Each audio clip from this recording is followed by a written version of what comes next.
I have a small glitch for you. All you have to do is do the Thieves Guild. When you do the skeleton key, do the last quest, and you get a pick of out of these 3 spells. Get the one that is that one. Alright?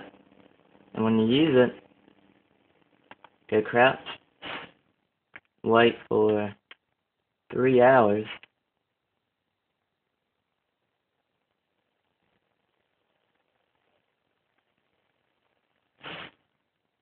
stand up, and it's supposed to, the spell is supposed to wear it off, alright?